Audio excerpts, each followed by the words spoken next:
Good evening, everyone. Welcome to tonight's Venezuela Solidarity Picket, calling for an end to blockade and sanctions on Venezuela and for freedom for Venezuelan diplomat Alex Saab, currently held in U.S. jail. We are going to start tonight as people join with a short video, an inspiring video about the people of Venezuela's struggle against sanctions, and some music from the son of Venezuelan musician Ali Primera. And we will go ahead and start that and then get to our panelists and to the presentations and letter writing for tonight. Thank you all for coming.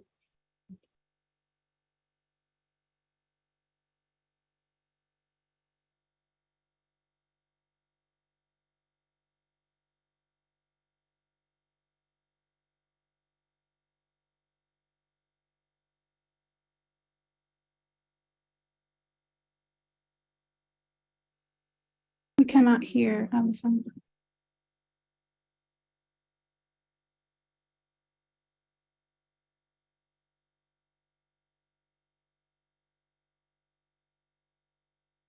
There is no sound. I think you have to share your sound.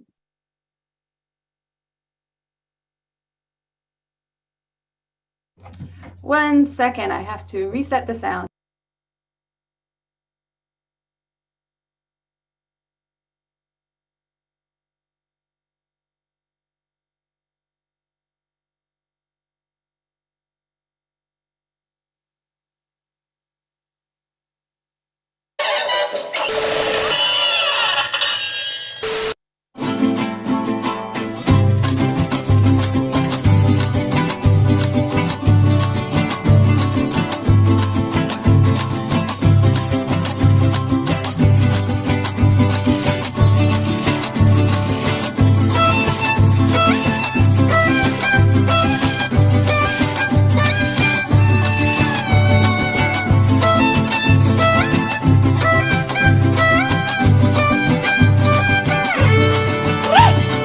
Si confiara en la televisión, no te pudiera conocer.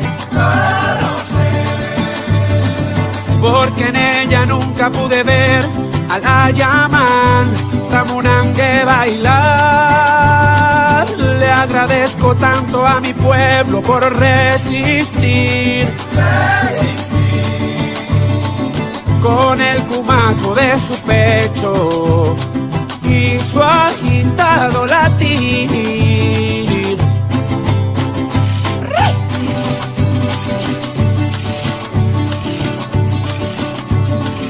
Ando doloroso a tus amores y a un poco de violín.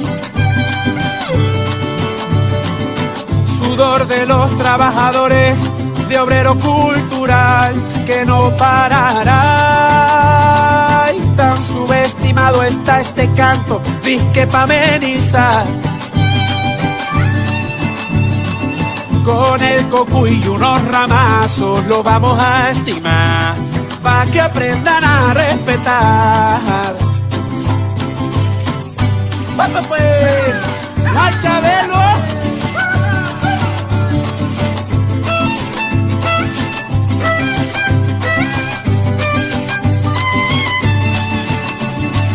Si ya andas cansado de remodelar, entonces vente a destruir. Ya se agotará ese reformismo y vamos a construir. Hay que aclarar bien el camino para acabar la confusión. Esa etiqueta conformista no es lo que aspiro yo, no es lo que aspiramos, no. La alborada guiando esta canción, intentando calmar las penas de hoy, la de mi gente, de su rabia y su clamor, señalando a los traidores del amor. Apunta creador, la idea con la acción.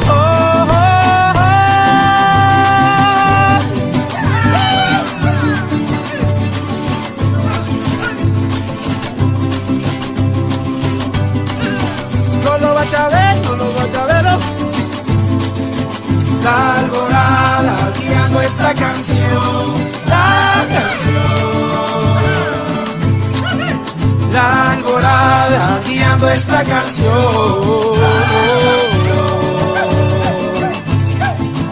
La alborada guiando esta canción. La canción. La alborada guiando esta canción.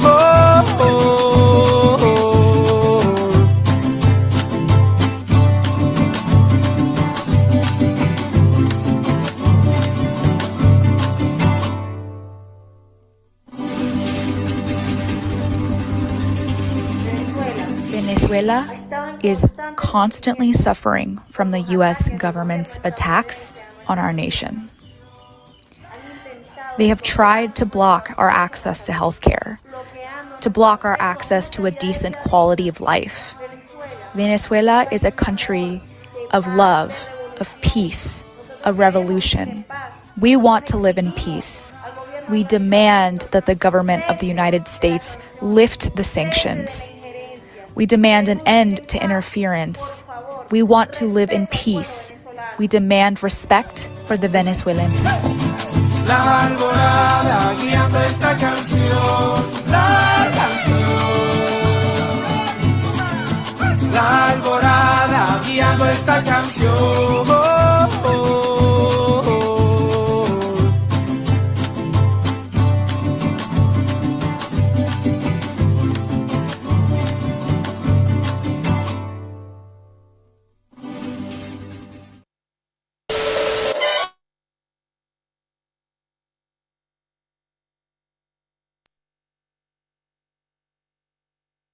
All right, everyone, that was a beautiful, inspiring video to start off our monthly picket action and letter writing for Alex Saab today.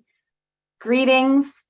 My name is Allison Bodine. I am the coordinator of the Fire This Time Movement for Social Justice Venezuela Solidarity Campaign and also author of the book Revolution and Counter-Revolution in Venezuela from Battle of Ideas Press.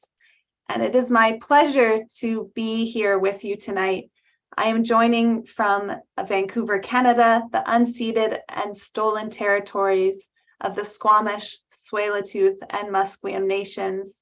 And I invite everyone here to put in the chat where you are joining us from, your demands for an end to sanctions or freedom for Alex Saab, and we can all express our commitment to end this cruelty imposed by the United States.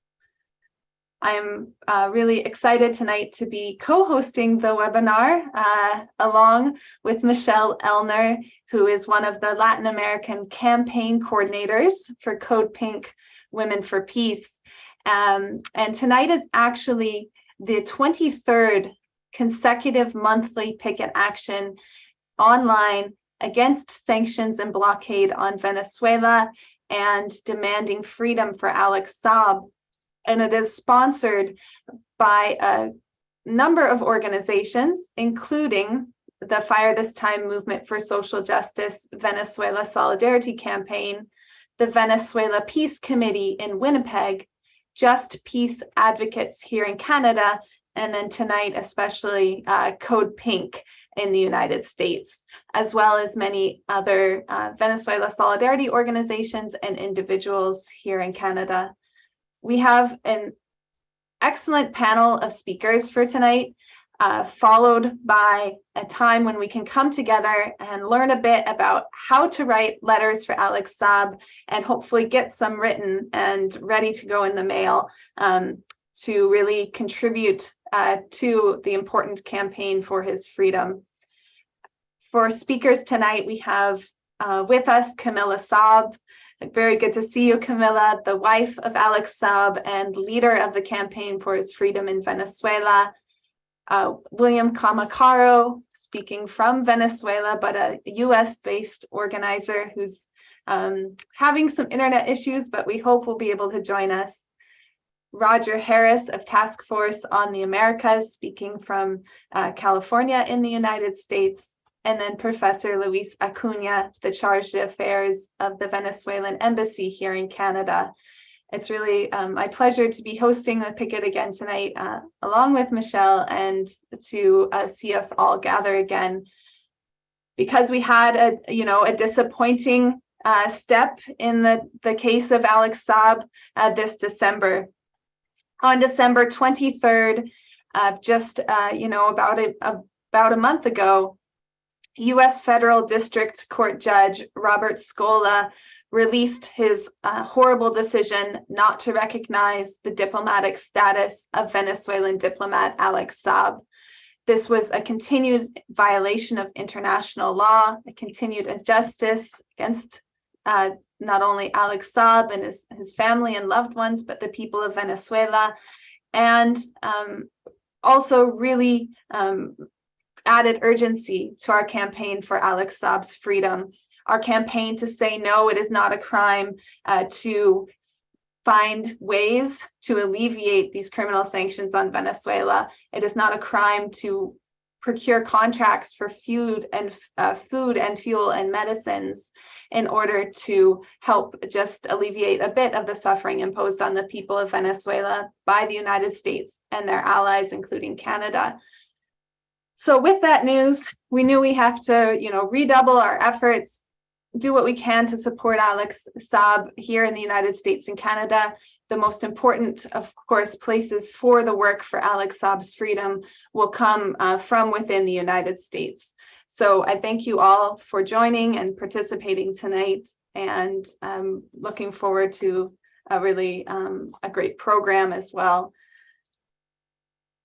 So I think without further ado, I will say, briefly, that Fernando Buen Abad Dominguez from the International Network in Defense of Humanity from Mexico, who was supposed to join here tonight, had some last-minute travel come up and was actually unable to join us tonight. So I hope to have him for another picket. We look forward to hearing his words of support.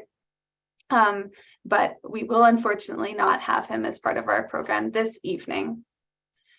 Before I go on, Michelle, is there anything you'd like to say?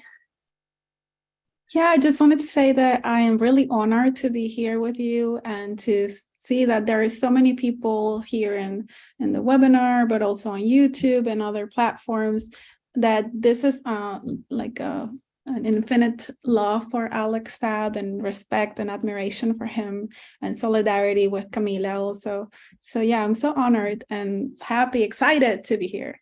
So thank you. Excellent. So we will be putting in the chat the links for the live stream, which is on CODEPINK's YouTube channel. It's on Facebook. We'll put those links in the chat. And if you're listening to me and hearing me speak English, there's also interpretation available. So you can go to the bottom of your screen and participate in English or Spanish. I believe Camila tonight will be speaking in Spanish. And so in a second, folks should go to the bottom of their screen again. There's a globe icon. Click that you want to be listening in English, and to mute original audio if that is your choice. Okay, well, without further ado, I'm really honored not only to have Camila Saab with us here tonight, but to have had her many times before. Very grateful for the time and energy that she puts towards helping us with these online picket actions, and of course for her leadership in the campaign for the freedom of Alex Saab. It's really great to have you with us here tonight, and to hear your words of inspiration, to hear your words of struggle, and be able to express back to you how much we support what you are doing and how much we are committed to fighting for freedom for Alex Saab. So it is a difficult time, but each difficult time is an opportunity for struggle. So here we are, and thank you, Camila Saab. The floor is yours.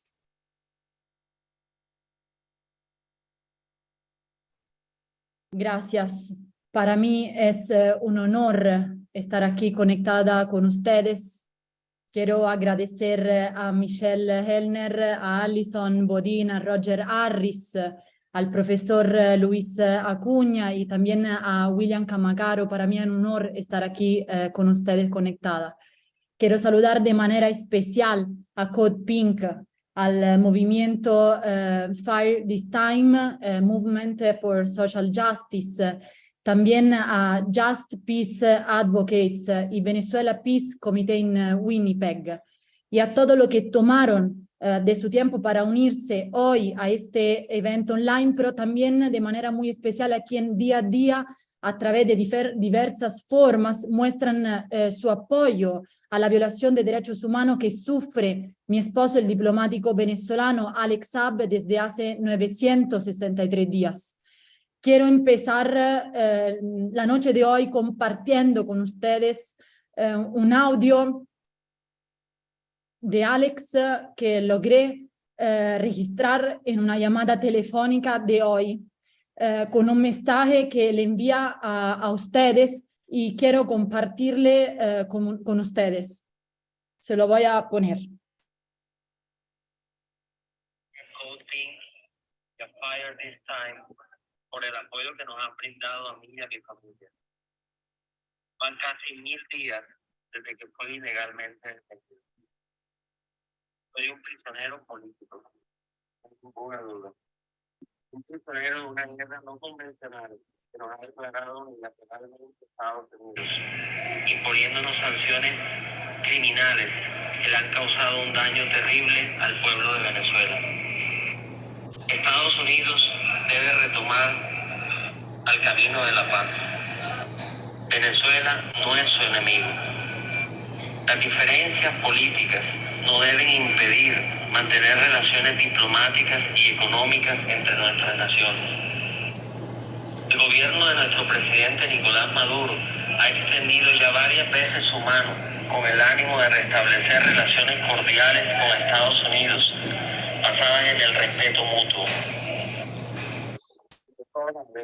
Los errores en el pasado y avanzar.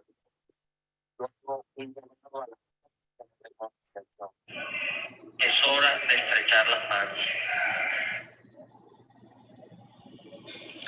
Gracias, amor. Espero que lo hayan escuchado bien. Lo voy a compartir con ustedes. Quiero decirle que Alex es mi héroe y es un hombre muy valiente.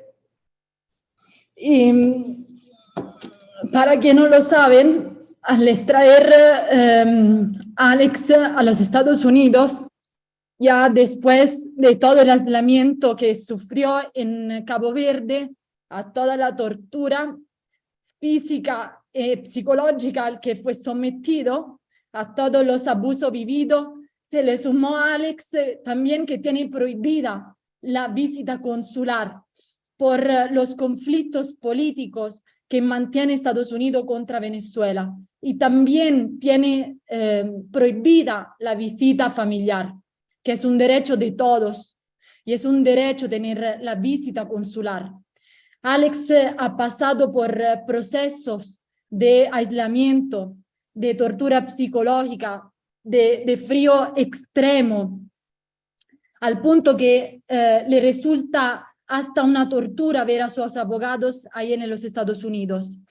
En la vía en la que hemos podido sentir un poco de calor y que hemos podido exponer su pensamiento y su voz es a través de cartas que nos han acompañado en todo el proceso doloroso que él ha vivido en Cabo Verde y también que está viviendo. La iniciativa que se toma, que se realiza el día de hoy, nos suena como una palmada cálida de apoyo y aliento para quien han tratado de doblegarlo. Desde su secuestro en Cabo Verde, Alex ha mostrado que no deja ni un solo día de reflexionar y de apasionarse por ayudar al desprotegido. Nosotros en otro espacio y también en el documental que hemos logrado producir, hemos mostrado cartas donde se deja ver el carácter bondadoso de Alex, que siempre se preocupa antes por su compañero de celda que por él mismo.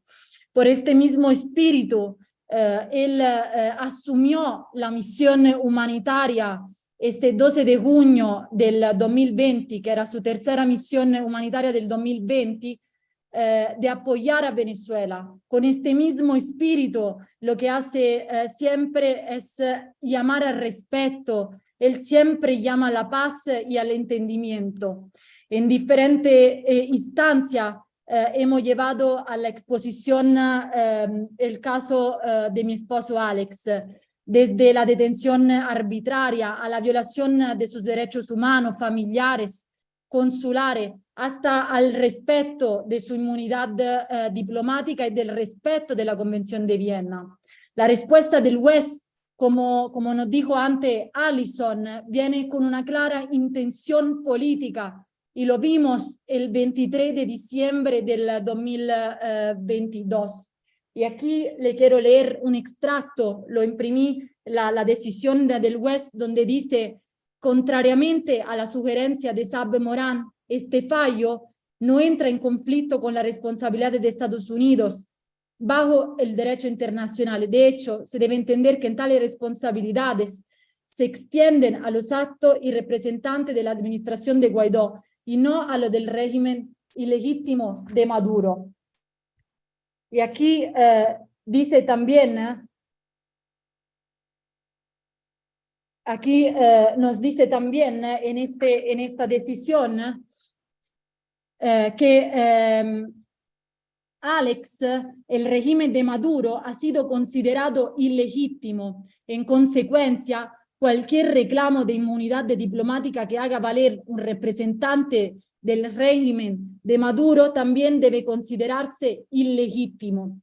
Esta decisión fue descaradamente política. Esto es una injusticia contra Venezuela que fue confesada no solamente por esta decisión, mas también por el ex secretario de Defensa, Mark Esper, por Elliot Abrams en sus correos electrónicos que compartió que intercambió con Mike Pompeo, y ahora en el nuevo libro que salió de Mike Pompeo.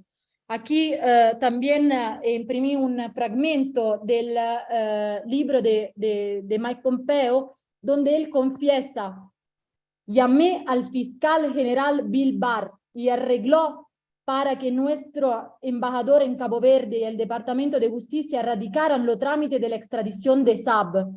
Basta decir que ninguna otra nación tiene el alcance mundial necesario para interrumpir en tiempo real un complot iraní-venezolano y convencer a una pequeña nación insular de que retenga a un hombre buscado, alegó Pompeo en su libro. Esto dice, esto fue terrible. Ellos aquí están confesando de cómo convencieron a una nación pequeña como Cabo Verde a arrodillarse ante ellos y a entregar a Alex. Pero regresando a las cartas, hemos realmente recibido muchísimas cartas del pueblo venezolano que nos han llenado de fuerza y en los momentos más difíciles. La carta han sido una parte fundamental en esta lucha. Y también si no ha sido fácil hacer llegar la carta, porque muchas cartas que hemos recibido la han devuelto, nosotros la hemos reenviado, pero en esta iniciativa que el día de hoy se está tomando muestra que Alex no está solo en el mundo y que Venezuela no está sola en el mundo, que él no sufre solo, que nosotros como familia no sufrimos solo, sino que todos nos acompañamos. Aquí imprimí y escaneé, imprimí una de las cartas que recibí en este año, ma aquí tengo más que recibí del pueblo venezolano, carta que recibí hecha por niños por toda parte de Venezuela. De verdad que quiero agradecerlo a todos, porque todos somos conectados de una manera o de otra. Quien no tiene una hemoterapia, la señora a la que se le murió su hijo por diabetes y quien sufría dificultad por tener comida. Estas dificultades como el secuestro que vive Alex son todas medidas restrictiva consecuencia del bloqueo contra Venezuela. Por esto yo digo que todos somos conectados por las mismas sanciones.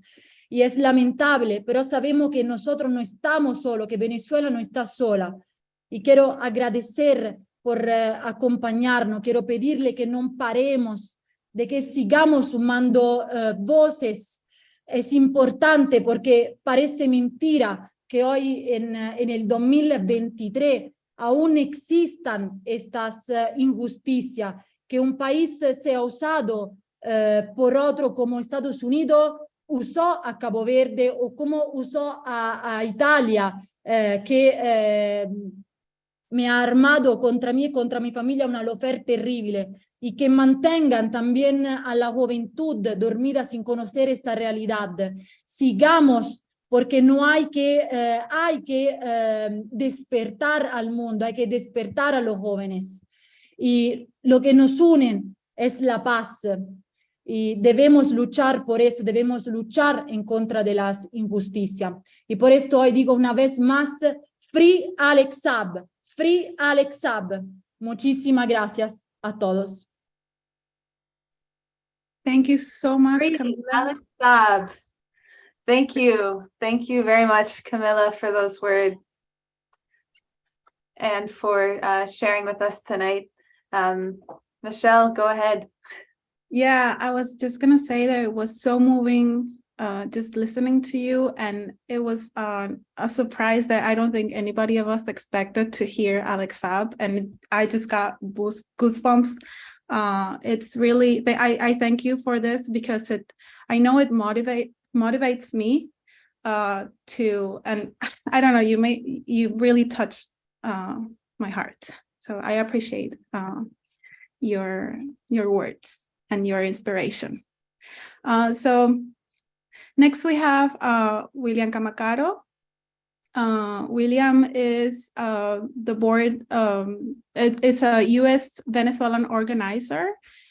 He lives in New York City, or living in New York City. He's an organizer too with the Alliance of Global Justice, AFGJ, and founder of the Alberto Lovera Bolivarian Circle. He's a senior research fellow at the Council of Hemispheric Affairs, COHA, and he's joining today from Venezuela. He's also leading the campaign for the freedom of Alex Saab here in the United States. So welcome, William. Can you hear me? Hello? Yes, we can. Yes, my internet connection is not very good. And right now in Carabobo State, in a small town called Barrera, it's a little part, and it's a little town, the countryside, and my internet connection is very bad. So I will be very brief. I just want to mention that 2 years ago, when we started the campaign for the release of Alex Saab, at that time, many of our colleagues looked at us with skepticism about the case. Of course, it's something unthinkable. A diplomat arrested, a diplomat kidnapped, tortured. We know that happened before, but what's too close to us that was unthinkable. The media campaign against Alex was, at that time, and is right now, brutal. I've been attacking Alex Saab almost every single day.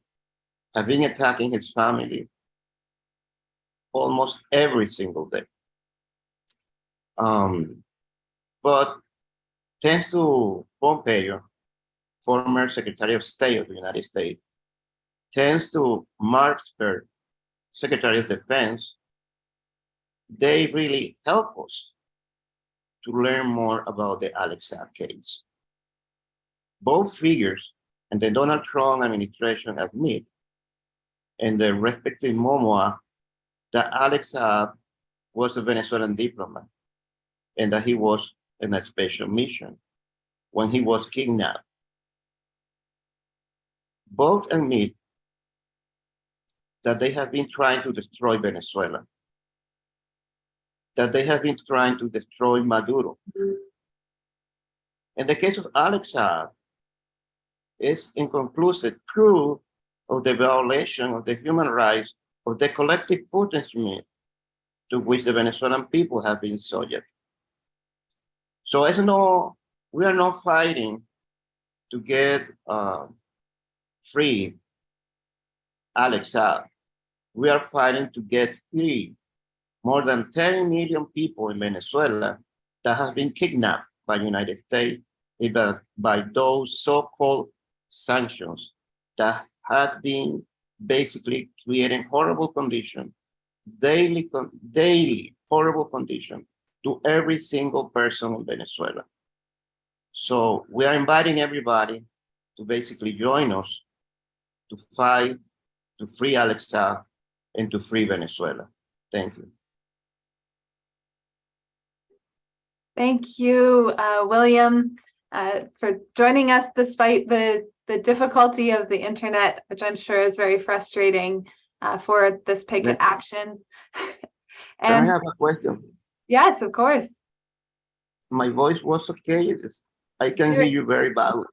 Your voice to us is very clear. Okay, but your voice is very strange here. Okay. Uh-oh. That was excellent. So thank you, William. And William has been working to organize events and actions on the streets in the United States, from Miami to New York City. We hope to hear more about those activities coming up, and also working to bring visits to Alex Saab. So a bit later, I will announce an event, but there is two lawyers that were able to visit Alex Saab. We heard earlier from Camilla. Camilla has not been able to visit Alex Saab in prison, has only had these brief conversations over the phone, which definitely, yes, a big surprise, and so heartwarming to hear Alex's voice today.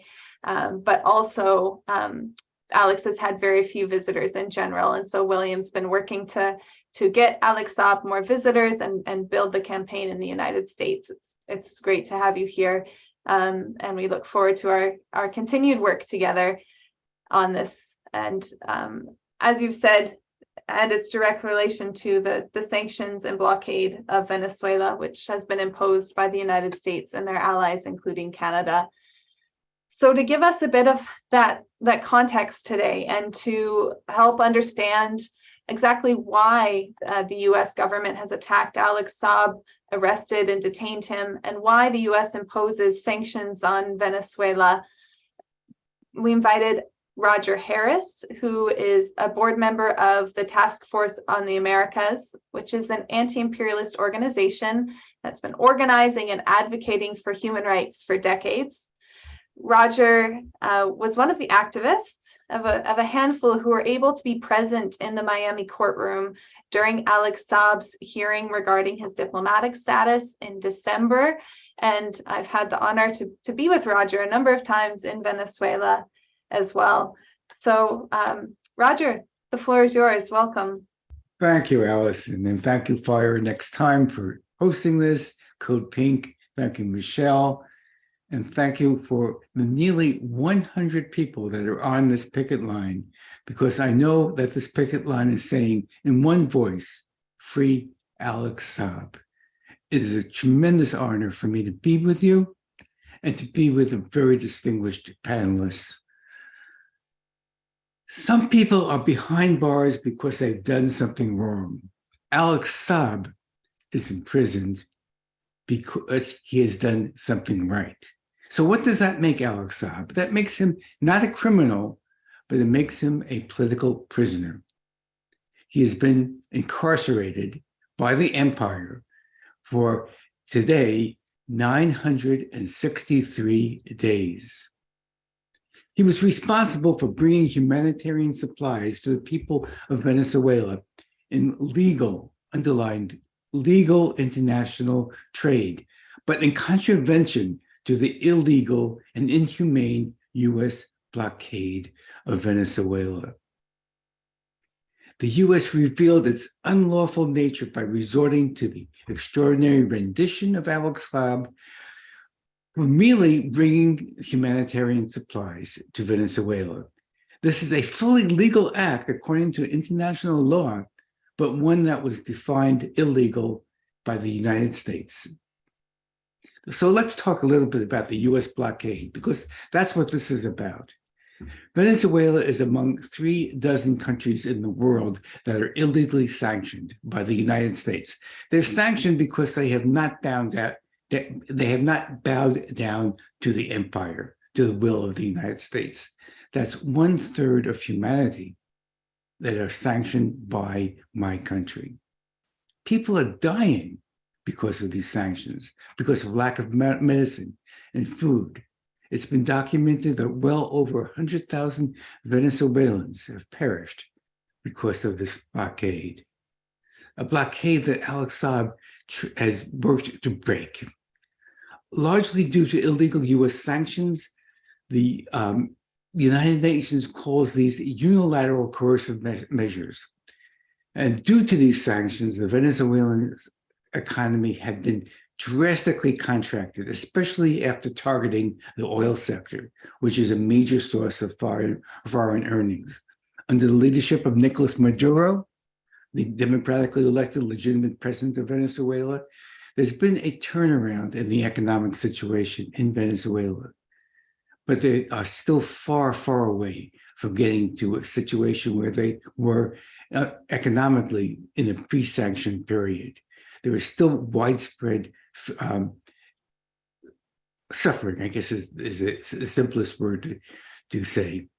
The attempts of the Venezuelan government to access its gold reserves abroad have been foiled.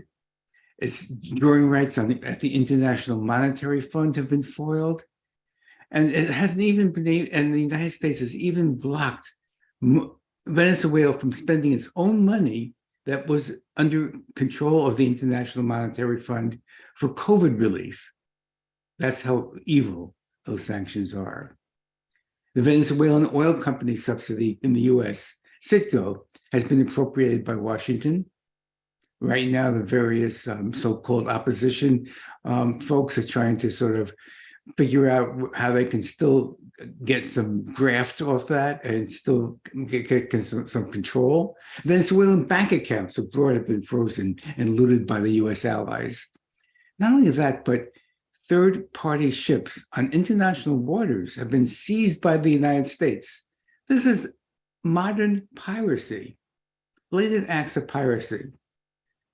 And all of this has been a deliberate result to create misery in Venezuela, to create the situation where the Venezuelan people will say, turn against their own government, but they haven't.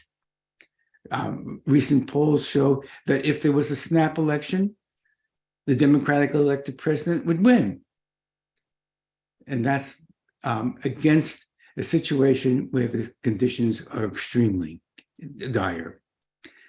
So last month, I was able to attend the trial of Alex Saab in Miami. And there's a lot that's been said about the legal situation there. But at the bottom of this, it's not a legal situation, it's a political situation. And it was a political trial. And because it's a political trial, Alex Saab was denied his diplomatic immunity. This is an immunity that's guaranteed under the Vienna Convention. The United States is a signatory to the Vienna Convention. The Vienna Convention stipulates that a credentialed diplomat, which Mr. Saab is, has absolute immunity from arrest and detention, even in the time of war. So the trial brought home the understanding that has motivated or has underlined our defense of Alex Saab, and that is that this is a political case. It's a political case and not a legal case, and it's a case in defense of the Bolivarian Revolution. The kidnapping of diplomat raises dangerous precedents in terms of extraterritorial judicial abuse. In committing this violation of international law, the Biden administration has showed that it is seamlessly following Trump and the Obama administrations before him. They try to justify legal sanctions on the incredulous grounds that Venezuela poses a, quote, extraordinary threat to the national security of the United States. The United States is the world's superpower. Its military, it spends more on its military than the next 9 nations all combined. How could Venezuela possibly be an extraordinary threat?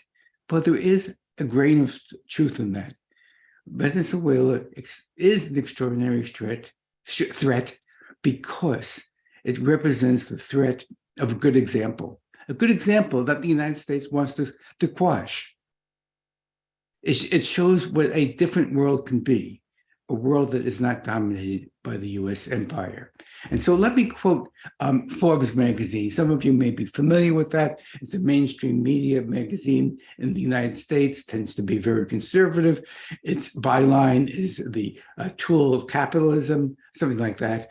And it represents the understanding of what I would say the US bourgeoisie has of the Saab case, because it's important. It reveals what they're thinking.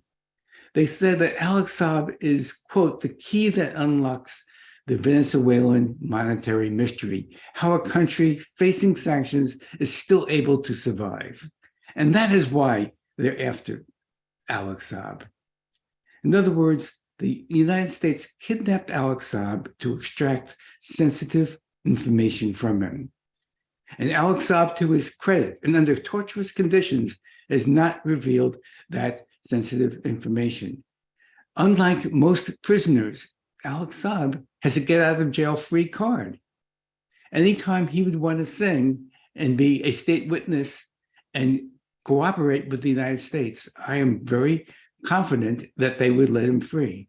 But instead, he has been loyal to the Venezuelan Bolivarian Revolution. So the United Nations has repeatedly condemned the use of unilateral coercive measures as a violation of international law. The UN Human Rights Committee has explicitly demanded the release of Alex Saab. And to sum up this presentation, Washington kidnapped Alex Saab because he was instrumental in circumventing the illegal blockade of a country targeted for US regime change, which is precisely the reason why we must free Alex Saab. Thank you very much. Thank you, Roger Harris. That was a great summary of his case of Alex Saab and really the motivations behind the United States campaign against Alex Saab and against the people of Venezuela. I think that's important for us to, as we've been doing, keep a focus on when we talk about building a campaign for freedom for Alex Saab, that we need to be able to explain to people that despite the fact that international law is on our side, that human rights and justice is on our side, the case of Alex Saab is a political case. And that's why we need so much for people in the United States to express their dissatisfaction with the imprisonment of Alex Saab and to mobilize for his freedom. So thank you for that and for all of your writing and contributions to the campaign for Alex Saab. I also wanted to raise some of what some folks have been posting in the chat, which has been, a lot of support for Camilla and especially gratitude to be able to hear Alex Saab's voice today. And also someone reminded us that there is growing international support for Alex Saab. CELAC met recently in Buenos Aires, a coalition of Central American and Latin American governments. And they expressed support, for example, for Alex Saab and for his freedom. So very important. Thank you for sharing. To close off our panel for tonight, we do have greetings from Professor Luis Acuna. Professor Luis Acuna is the Charge d'Affaires for the Venezuelan embassy here in Canada, but continues to do his work as the Charge d'Affaires from Venezuela due to what has been a breakdown in relations between the government of Canada and that of the democratically elected government of Venezuela.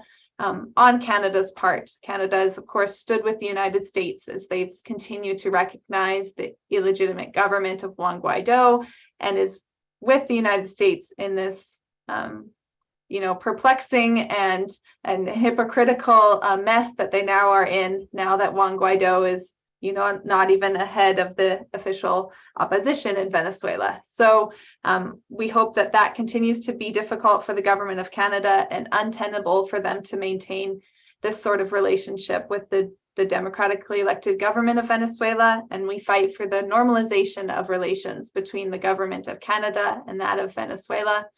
And we continue to appreciate the presence of Professor Luis Acuña to connect with us, even though he is stationed right now far away, and to share his insights and perspective. Professor Luis Acuña was also a longtime fighter in the Bolivarian Revolution, a former governor of the state of Sucre, and has stood for a very long time for just causes. So thank you, Professor Luis Acuña, for making time to be with us once again, and we look forward to your greetings here tonight.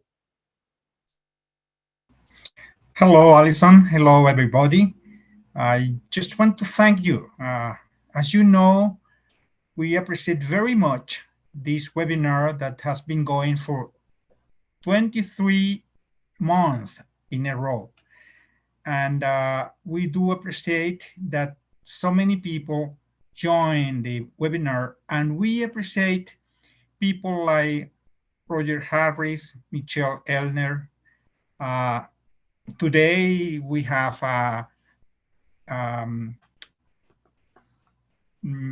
my dear friend Camila Saab. We had the chance to have dinner about 2 weeks ago. And we appreciate this because you are doing a very, very important work for Venezuela. You are fighting for Venezuela abroad. We are fighting here inside the Venezuelan soil.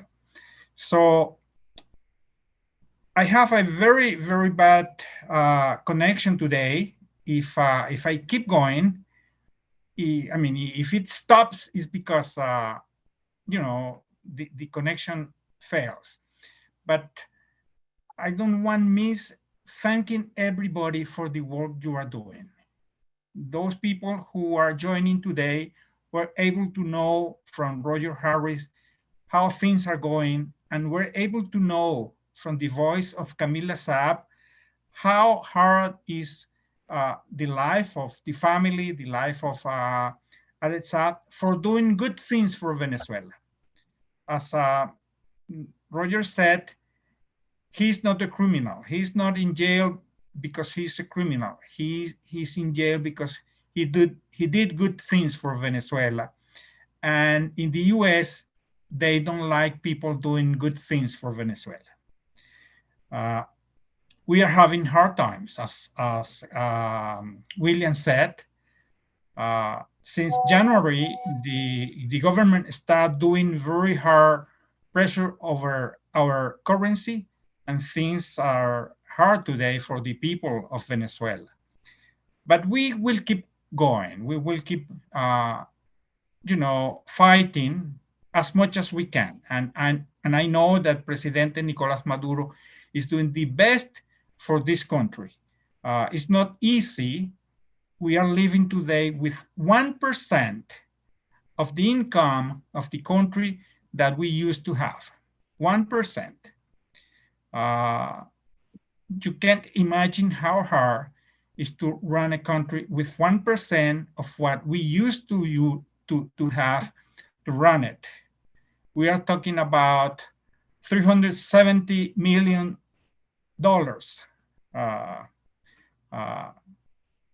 that we lost in these years, and that makes things hard for people to do the thing we have to do in health, in education, in feeding people with such a short amount of money. The US keeps the sanctions exactly the same as they were before. At this moment, a company has the possibility, a US company has the possibility to bring oil to the US. But that's a good thing for the US. They did that because they need the oil, not because they want to help Venezuela. As a matter of fact, there is not much help in that. We have to go through too many procedures to do that, sending that oil to the US. So, Alison, we want to thank you. You are our voice. You and all your people are our voice in abroad, and we need people helping Venezuela, helping for the liberation of Alex Saab, who is in jail, you know, just for doing good things for Venezuela. Thanks very much, Alison. Good night. Thank you, Professor Luis Acuna. Again, the Charge d'Affaires of the Venezuelan Embassy here in Canada, joining us from Venezuela.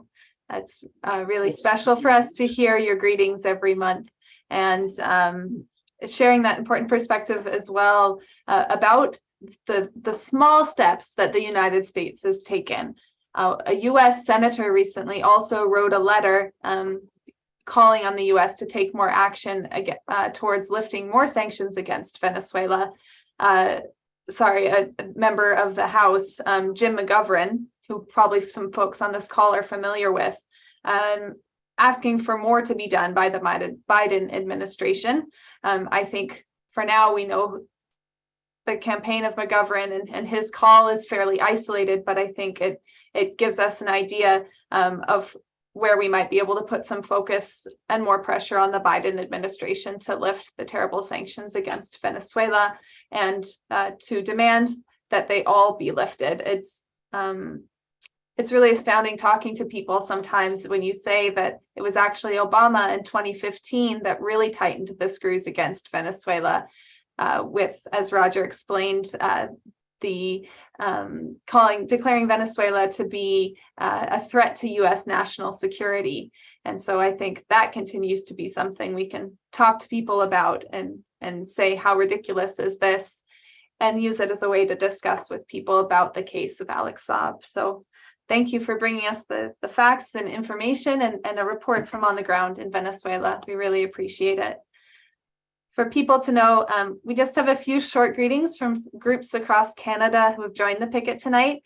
And then we're going to, in just a few minutes, begin the letter writing kind of workshop section of today's picket action. So stay tuned for that. And then also we will do our group photo at the end. But for now, I have John Philpott with us, an international human rights lawyer who also works with one of the sponsoring organizations of tonight, Just Peace Advocates. John, go ahead.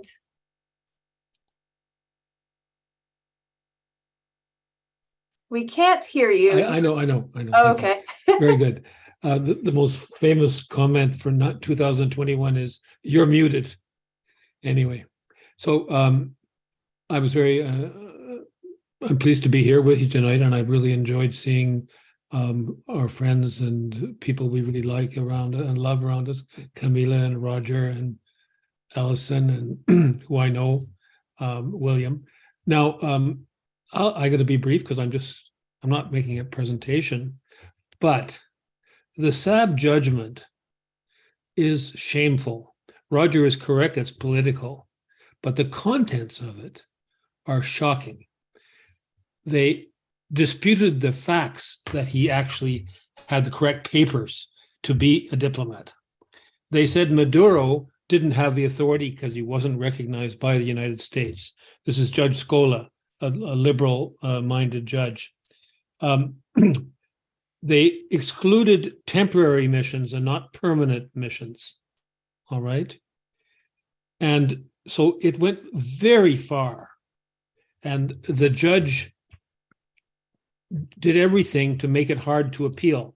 I'm a Canadian lawyer, so I can't comment on the appeal and how they're handling it, but it's a really big mess. Last weekend, I was in New York City, and the People's Tribunal judging US imperialism for the International sanctions regime, some people call it unilateral coercive measures, had its launch.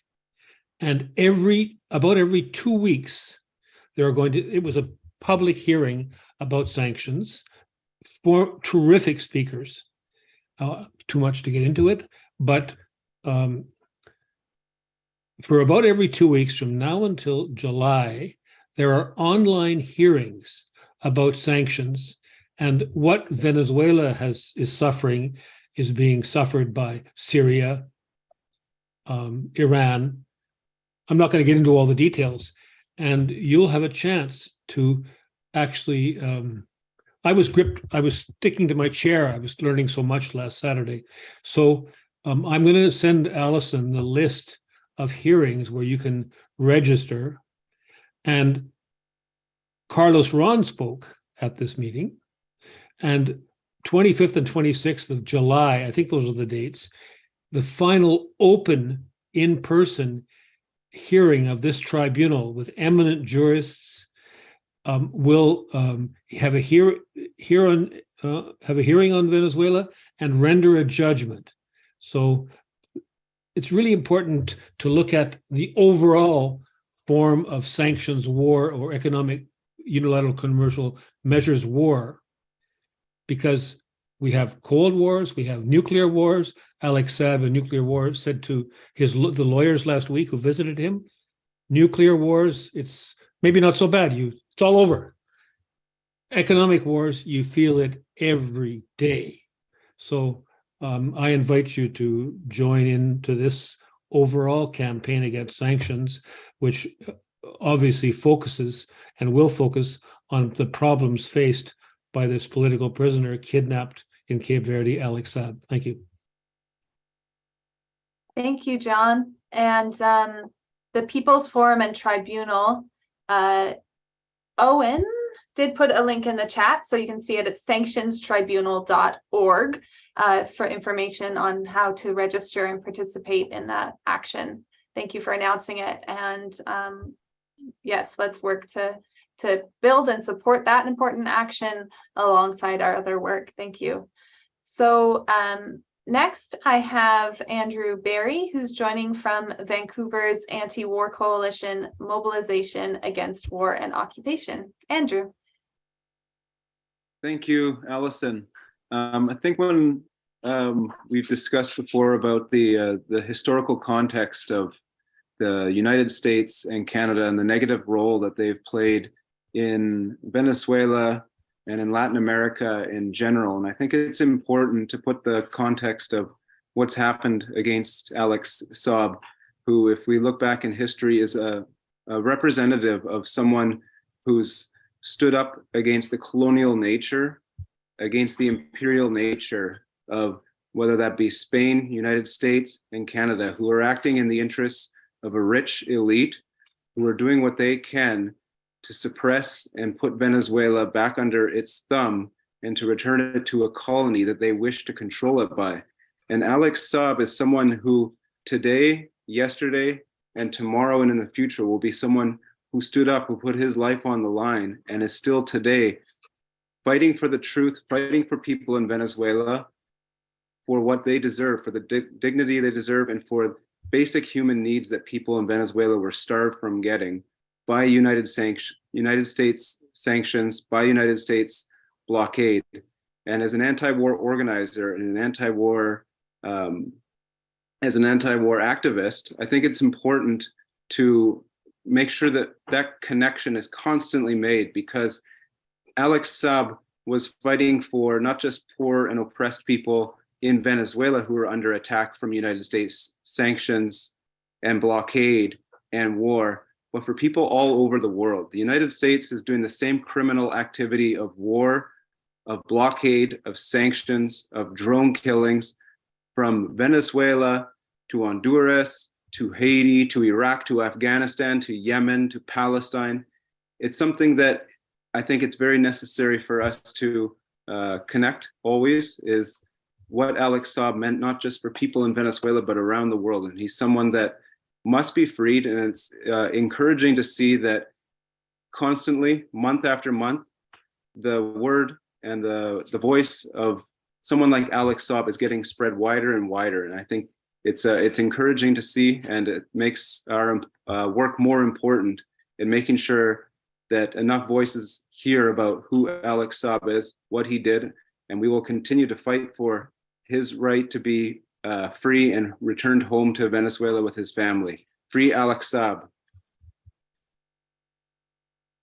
Free Alex Saab. Thank you to Andrew and to everyone who participated in the panel here tonight. We'll go on to the next section of the program, and then if folks are still around, ask for some closing remarks. But a big honor and thank you to Camilla Saab, the wife of Alex Saab, Roger Harris, Professor Luis Acuna, William Kamacaro, and to all that gave greetings. I wanted to just announce one event, and then we're going to have some announcements from Michelle as well about important actions we can take, and then we'll go into our letter writing. I'm going to announce an event taking place on February 16th.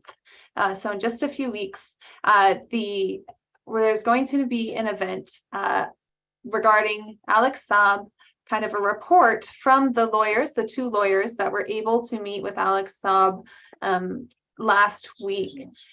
They are going to be speaking from on Zoom about their experiences and about the case of Alex Saab. The event is organized by the National Lawyers Guild and the International Association of Democratic Lawyers. 4 p.m. Vancouver, 7 p.m. Toronto time. I will put that link in the chat for everyone. And Michelle, the floor is yours to announce another way that people can take an action tonight. Yeah, thank you so much. Well, I want to first of all thank all the panelists. I haven't had the chance to say that. We can all agree after this webinar that Alex Saab is clearly a political prisoner, and there's no doubt about it because this is not new. This is a U.S. playbook, right? The U.S. has already gone against key figures in Venezuela, including the president, who has a price to his head right now, President Maduro. And that we know that this is not in order to guarantee a dialogue and negotiations, you cannot have a president have a price to his head, right? And this ruling in December, it's a dangerous precedent that the U.S. is setting, and we have to do something about this because the U.S. has no legitimacy to say what government is legit, unilaterally say what government is legitimate or what is not, and this is creating a dangerous precedent that we have to fight together. So I'm sending in the chat a link with a petition to President Biden, Secretary of State Antony Blinken, and with copy also to Roger Carstens, who is the U.S. Special President Envoy for Hostage Affairs. This is a global petition, so everybody can sign. People from Venezuela, from Canada, from the U.S. can sign this petition. I don't know if you want to, maybe you have Allison, you can share the screen so people can see a little bit. Just put your email and it's very easy and very fast to do, so we can do it even right now if you want. Just put your email and some of these questions over here and sign this petition, and we in CODEPINK will make sure that this petition is delivered. So let's do that right now.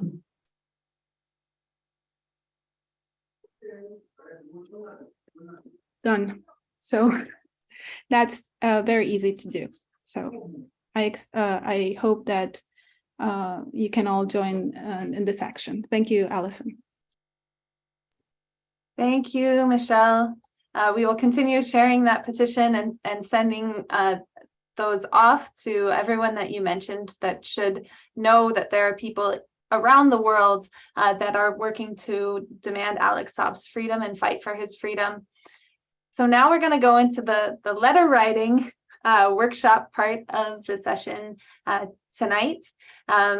Some folks on here maybe have already corresponded with Alex Saab, others have not had the chance to yet. So we wanted to first, Michelle is going to kind of walk us through what that means and how to go about it.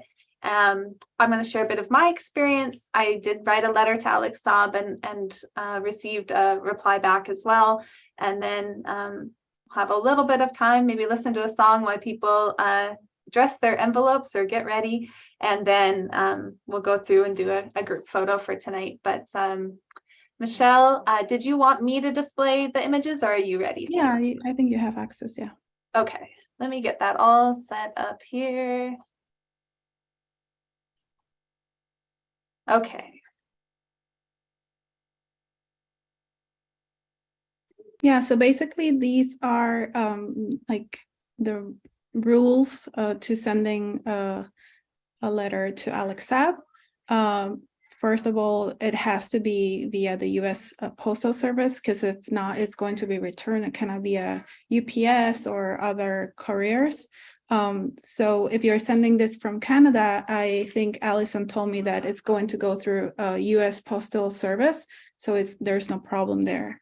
The envelope has to be really a standard envelope. It cannot be like a hard stock envelope or with bubble envelopes, because the package will be returned immediately to the sender. Then the mail should be written in English or in Spanish. You have to know that all the correspondence will be opened and examined and read by a designated staff. Incoming correspondence that is inappropriate for them, it's going to be rejected. You can send photographs. So if you went, I don't know, to a rally with all your friends and people supporting Alex Saab, you can send those, but it cannot be a Polaroid. It has to be a regular photo.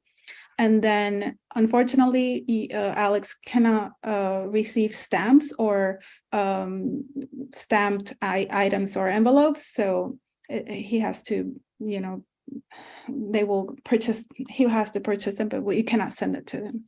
So I just want to go to the next page so you can see how it has to be, the envelope has to be in order to be accepted. Yeah, if you can go to the next page. Yeah, so it, here it has to be your name and your whole return address. If it's not complete, they're going to send it back, or they're not going to send it to him. And the Alex Saab and the address and the post, the stamp. I'm going to send here in the chat the address. So you can just please write it down right now. So when we are writing our letters, you can do this in the envelope. There you go. And then let's start doing this, right? Allison, you wanted to maybe put some little music or something? Or yeah. Yeah, we'll go back to the we'll go back to this main slide, and Az is going to share it a little bit fuller screen so everyone can really see that there. And then we'll get some music going. Thank you, Michelle. I'm going to stop sharing.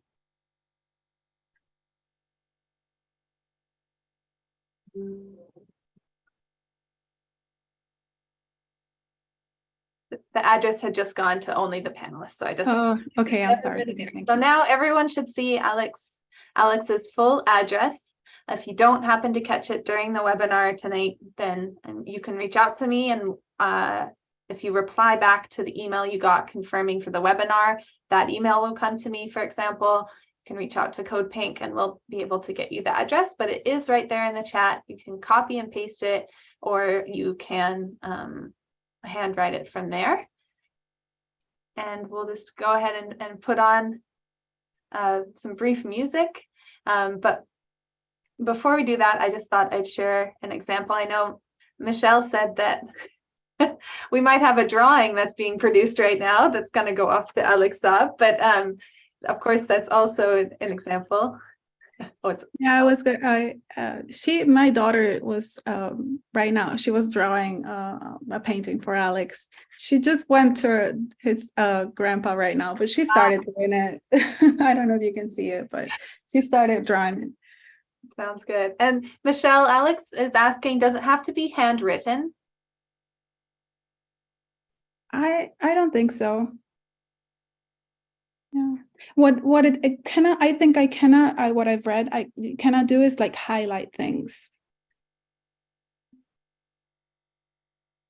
So just as simple as possible, basically.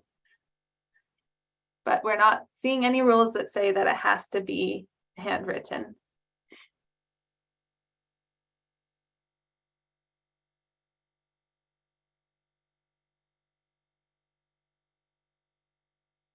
Yeah, we have to put the stamp. It's just that if he wants to reply, we cannot send him envelopes or stamps. Yeah, thank you, Alex.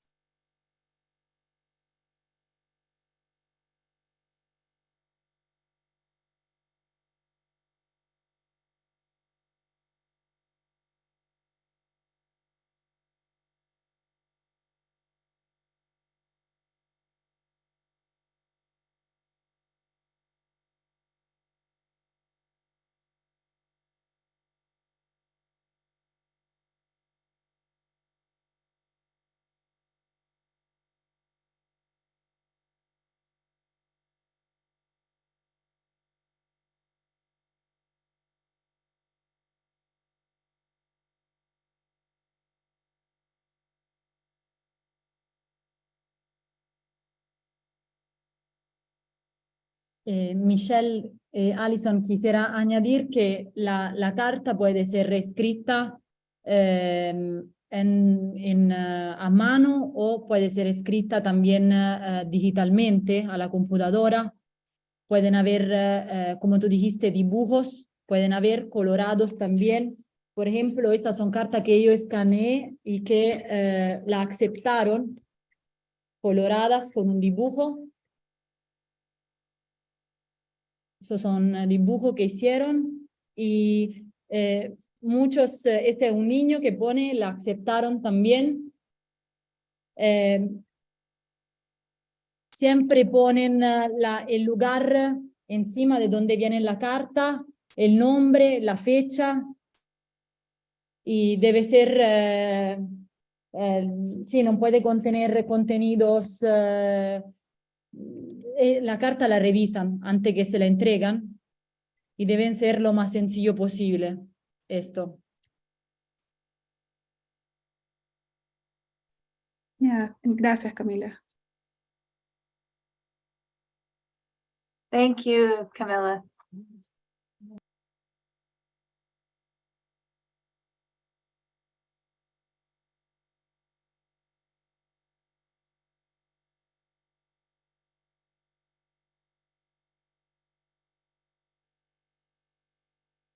I also wanted to add that maybe if, I don't know, someone from Venezuela or something wants to send him something and, you know, it cannot be through the US Postal Office, just reach out to me. I'm going to put my email in the chat and maybe I can just print whatever you send me and send it from my here. So.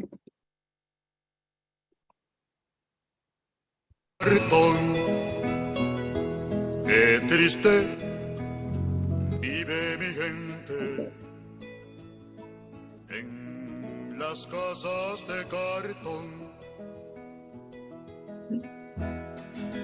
Viene bajando el obrero, así arrastrando los pasos por el peso del sufrir. Mira que mucho sufrir. Mira que pesa el sufrir. Arriba, deja la mujer preñada. Abajo está la ciudad y se pierde en su maraña. Hoy es lo mismo que ayer, es su vida sin mañana.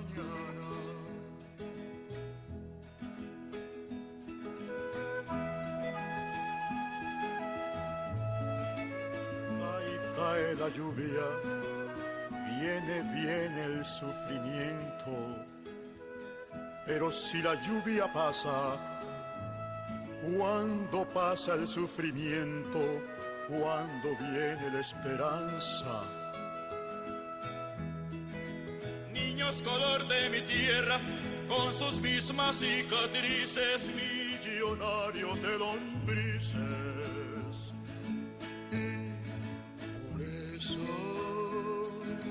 qué tristes viven los niños en las casas de cartón. Qué alegres viven los perros, casa del explotador. Usted no lo va a creer, pero hay escuelas de perros y les dan educación, pa' que no muerdan los diarios. Pero al patrón, hace años, muchos años, que está mordiendo el obrero.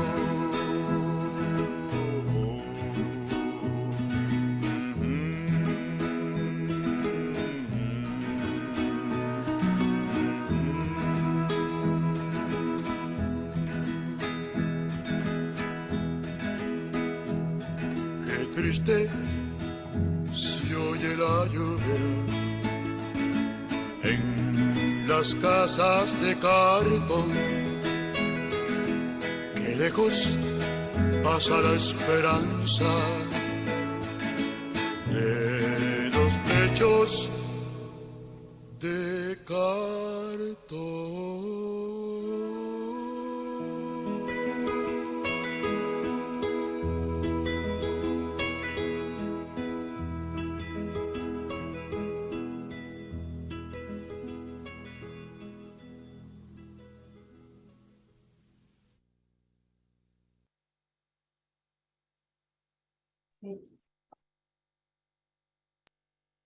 So I just wanted to share a bit of my experience of writing to Alex Saab. I hope everyone has been inspired to send a letter in order to share it with others and to let people know that they can also write letters. Camilla, that was very heartwarming to see some of the scans and drawings that you've received.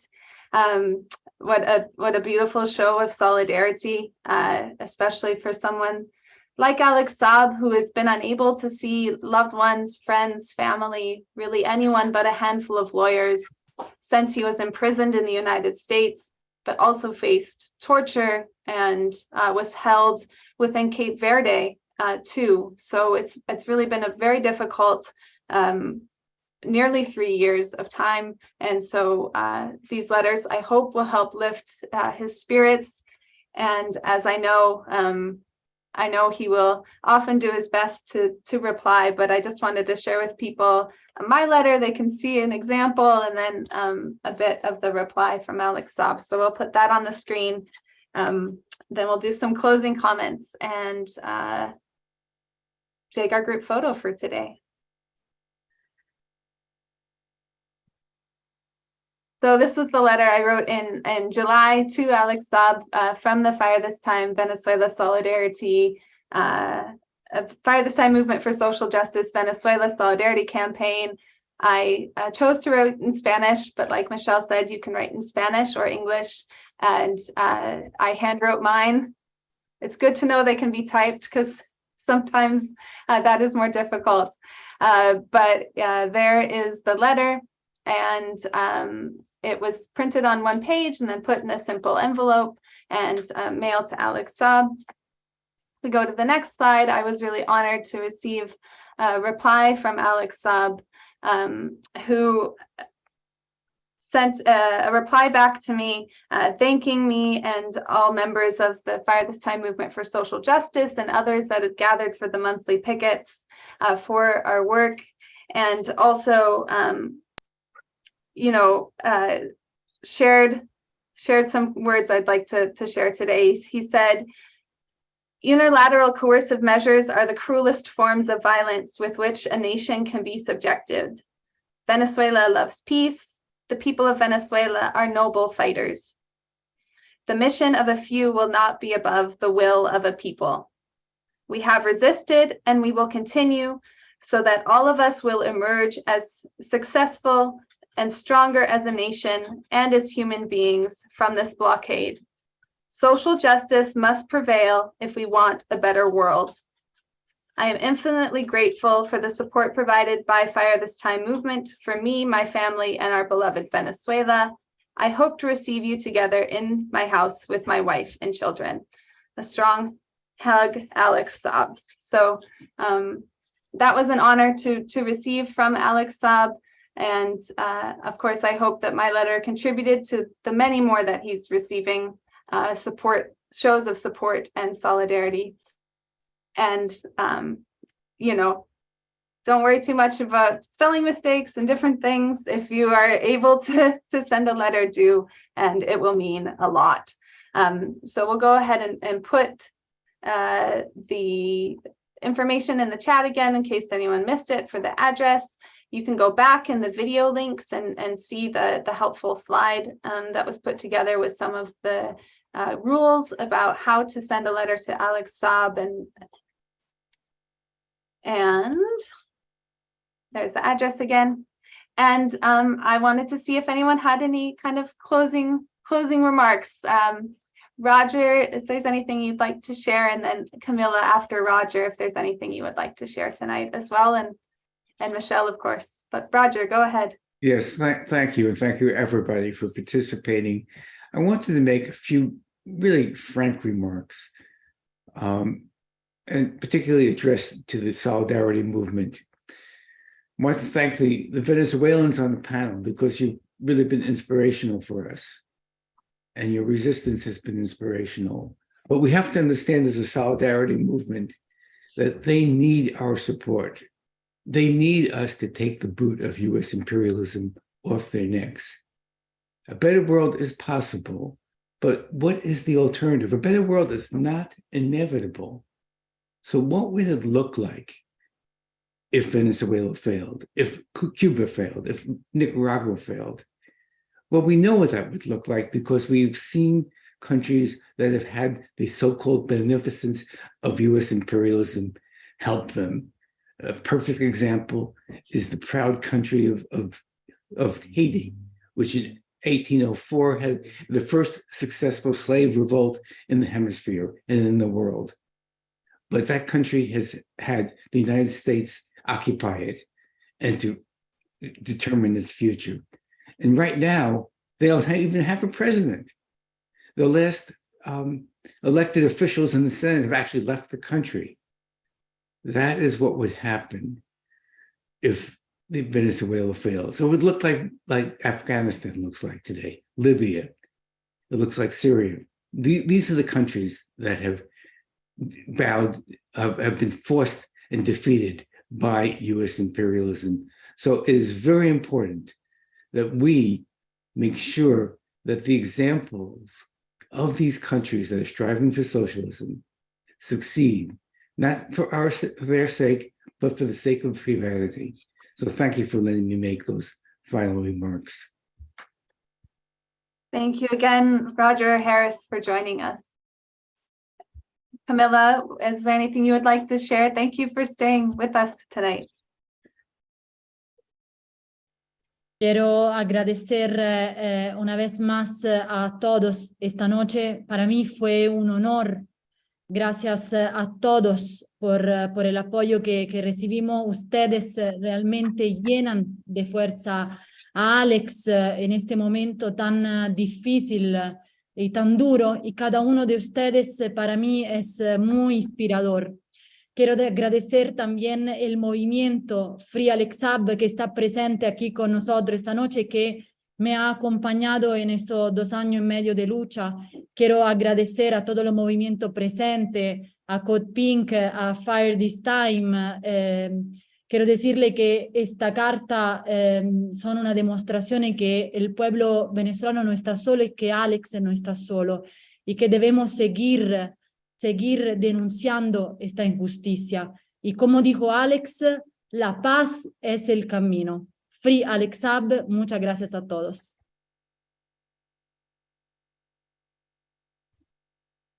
Free Alex Saab, thank you. Michelle, do you have any closing words you'd like to say? Not really, just say thank you so much to all of you for being here. Thank you, Camila, for taking your time and thank you so much for that audio. It was really like a gift for us. And yeah, I'm still writing my letter and hope that you all do the same. So, and yeah, I want to just repeat, if somebody wants to send an email, a letter, and cannot do it from Venezuela, please contact me and I will do it for you. Thank you. Tonight's action was the 23rd monthly picket action and a letter writing workshop for Alex Saab, organized by the Venezuela Peace Committee in Winnipeg, the Fire This Time Movement for Social Justice, Venezuela Solidarity Campaign, Just Peace Advocates, and CODEPINK. We will be having the 24th, so 2 years of monthly picket actions in February. Watch your email for the registration link and for information about joining that action.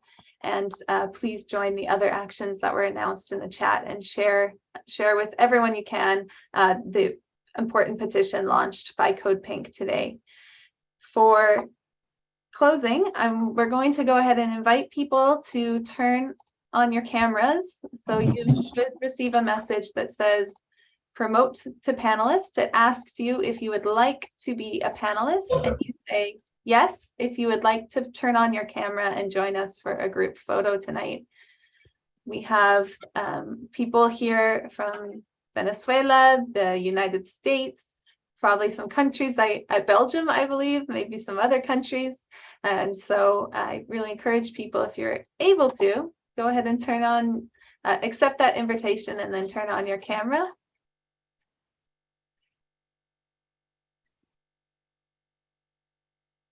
And if you would like to, and you turn on your camera and you haven't received an invitation to do so, please raise your hand and we will make sure that you get more than one. And it's very good to see everybody faces. I will also say thank you to our interpreters for tonight. In a second, we'll turn off the interpretation so we can all unite our voices together and demand freedom for Alex Saab. But thank you to Anna and to Laura for joining us and helping make this webinar fully bilingual. That's very important that we can continue to support Alex Saab and an end to US and Canada sanctions on Venezuela in many languages, and being able to have this webinar be bilingual is a very important part of the work that we are doing. So thank you again to Anna and to Laura. Again, raise your hand if you haven't received the invitation. It looks like we got a lot of people waiting. So it'll just take a few minutes to get everyone upgraded that needs to. I will let you know before we take the picture, I promise, so you can smile and chant then. And we can unite across Canada, across the United States, Venezuela, and Europe and beyond, and demand freedom for Alex Saab. Thank you again to everyone that's been posting in the chat throughout the entire webinar. And I know that you are working every day to make sure that more and more people know about the case of Alex Saab, know about the impact of US, Canada sanctions and blockade on Venezuela, and that we can work together to end this injustice. Okay, I think everyone that has the ability to turn on their camera has received an invitation. If you haven't, I'll do one final call. Raise your hand on Zoom or post in the chat and I will send you an invitation. Otherwise, I'll find my sign. We'll go ahead and turn off the interpretation system and we will unite our voices. All right. Let's chant together. Free Alex Saab. Free Alex Saab. Free Alex Saab. Free Alex Saab. Free Alex Saab. Free Alex Saab. Free Alex Saab. Free Alex Saab. Both sound great. Alex Saab.